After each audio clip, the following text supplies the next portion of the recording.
Merci. Bonjour à toutes et à tous. Je suis le docteur Oumar Zaratou, pédiatre néonatologiste au Niger. Je vais vous parler de l'expérience du Niger sur le dépistage des nourrissons de 6 mois, petits et à risque nutritionnel, et de leur mère.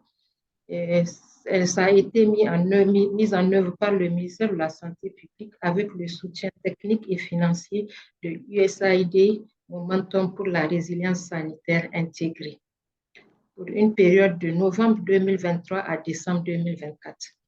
En général, l'objectif du dépistage, c'est d'identifier au sein d'une population apparemment saine. Diapo, s'il vous plaît. Donc, je disais, l'objectif du dépistage, c'est d'identifier au sein d'une population apparemment saine des personnes qui présentent un risque plus élevé de souffrir d'un problème de santé ou d'un état pathologique. Dans le cas de mamie, c'est l'identification au sein des nourrissons de moins de 6 mois et de leur mère. Diapo. Donc, cette diapositive illustre le schéma du parcours de soins mamie. Il faut savoir que le dépistage communautaire est réalisé par le relais communautaire qui réfère les couples au niveau des centres de santé pour une évaluation approfondie du niveau de risque.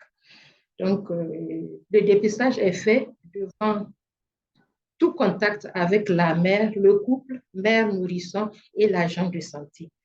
Et ils sont référés au niveau du centre pour l'évaluation approfondie. Pour cette évaluation, 3 situations se présentent. Il faut noter également que l'évaluation se fait selon l'approche PESIM également et le niveau de risque mamie. 3 situations. Si on a des nourrissons à risque faible, ils restent dans la communauté où ils reçoivent des soins de santé communautaire et des conseils sur l'alimentation. Si on a des nourrissons à risque modéré, ils suivent des soins ambulatoires de santé et de mamie. Si au cours de ces soins ambulatoires, leur état se détériore, ils sont référés à l'hôpital pour des soins hospitaliers. Sinon, s'ils sont stables en soins hospitaliers, ils sont suivis selon des rendez-vous. On leur donne des dates de rendez-vous pour leur suivi. Et à 6 mois, on procède à l'examen de sortie. Lors de l'examen de sortie, 4 situations également peuvent survenir. Soit le nourrisson et la mère sont toujours à risque. Dans ce cas, ils sont référés. Ou bien le nourrisson est décédé, ou le nourrisson est à risque faible, il retourne dans la communauté pour les soins communautaires.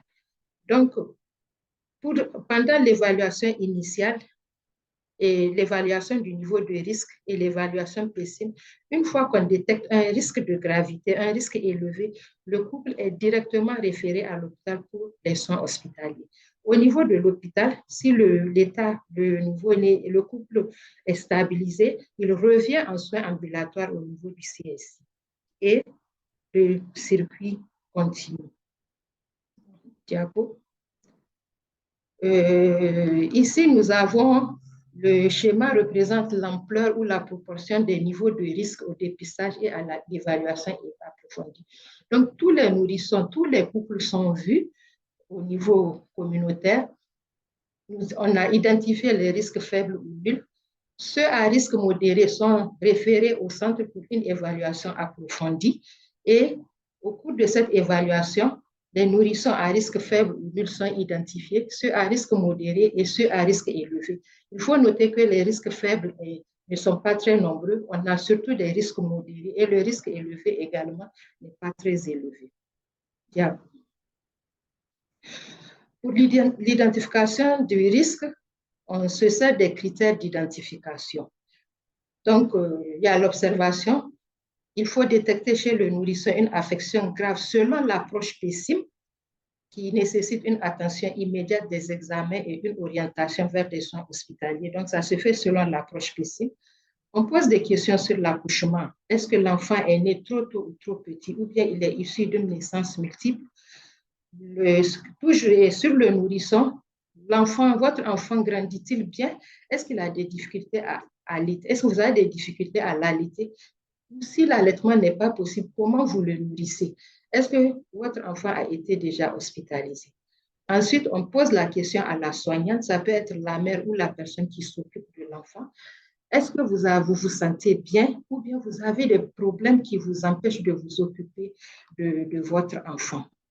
Pour la mesure du périmètre brachial, donc, avant le périmètre brachial, pour notre étude pilote, nous avons mesuré le périmètre brachial de la naissance, dès la naissance, et pour la mise à l'échelle, on va prendre la mesure du périmètre brachial à partir de 6 semaines. Diapo. Les fiches et matériels qu'on a utilisés, donc 2 fiches ont été utilisées pour le dépistage. La fiche de dépistage MAMI qui comporte les informations de base et les données sur la mère et l'enfant et le nourrisson. Et cette fiche a été contextualisée selon les contextes du Niger. On a utilisé le contexte au fur et à mesure, lors des supervisions, on essayait d'adapter au contexte du Niger.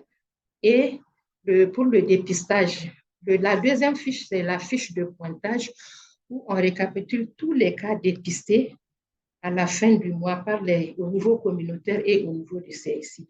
Et enfin, nous avons la bande MIAC pour la mesure du PB de la mère et du nourrisson.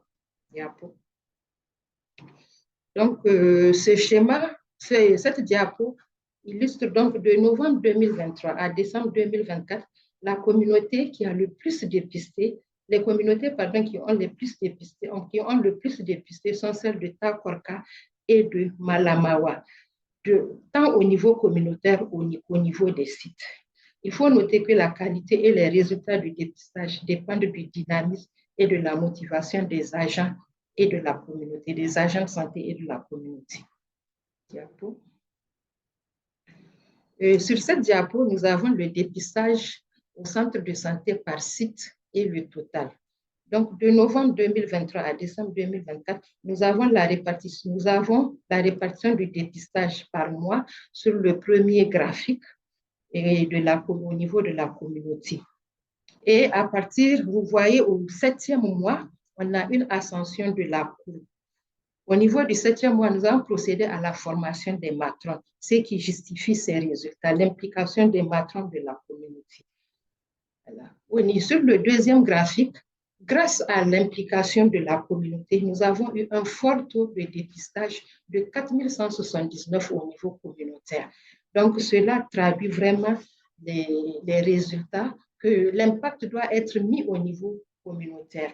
Et ceci est normal puisque au niveau de la communauté, les relais communautaires sont toujours en contact avec les mères, les couples. Donc, ce qui a facilité vraiment le dépistage et qui explique ce tout. Diapo. Voilà. Ici, sur cette diapo, nous avons l'évaluation initiale du risque par site. L'évaluation approfondie est faite sur la base de la prise en charge intégrée des maladies de l'enfant, des critères nutritionnels et du bien-être mental de la mère. Donc, vous voyez, les couples évalués à risque modéré, que ce soit par site ou par mois, sont plus élevés, les taux sont plus élevés au niveau des sites. En orange, c'est ce qui est représenté en couleur orange. Diapo. Comme difficulté, nous avons eu quelques difficultés quand même. Le dépistage du bien-être mental des mères, ça a été une difficulté parce que la transcription en langue locale de ces questions était difficile. Les relais ne comprenaient pas ce qu'on voulait par bien-être mental des mères. Également, le fait de parler de bien-être mental de la mère constitue un frein culturel parce que les mères étaient mal à l'aise pour parler de leurs problèmes de société ou de familiaux. Et surtout que la plupart des relais communautaires sont de sexe masculin. Le respect des rendez-vous de suivi par les mères, il y a aussi eu des difficultés à ce niveau parce que certaines mères ne respectaient pas les rendez-vous qu'on leur donnait compte tenu de plusieurs situations. Donc, nous avons essayé quand même que les mères elles-mêmes proposent des dates qui leur conviennent et avec les agents de santé, on essaie de les cadrer pour voir si ce n'est pas un week-end, le jour qu'elles ont proposé, si ce ne tombe pas sur un week-end ou un jour férié. Et on essaie de les cadrer et on acceptait le jour où elles décidaient de venir. Troisième problème, le suivi des retours d'hospitalisation, surtout la liaison entre l'hôpital et le centre de santé. Les nourrissons, les couples référés à l'hôpital ne venaient pas en retour pour les soins ambulatoires une fois rétablis. Comme leçon apprise, donc, l'adaptation de la fiche de dépistage en fonction du contexte et en contexte. Nous avons vraiment procédé à chaque supervision, on adaptait les fiches, on cherchait les difficultés que les agents et les relais avaient par rapport à la fiche de dépistage et on essayait de corriger au fur et à mesure. On a eu une bonne intégration, une très bonne implication des matrones et des leaders communautaires dans le dépistage, ce qui justifie les résultats qu'on a eus dans certains sites.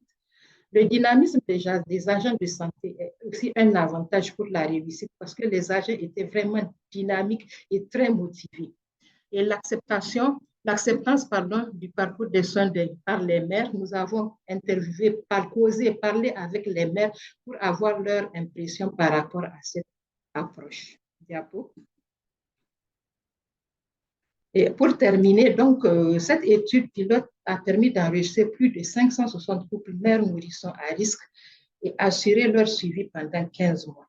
Ces résultats promoteurs ont permis à d'autres partenaires d'appuyer maintenant le ministère de la Santé afin de mettre en œuvre MAMI dans 17 districts sanitaires de 4 régions au Niger depuis fin 2024. Je vous remercie.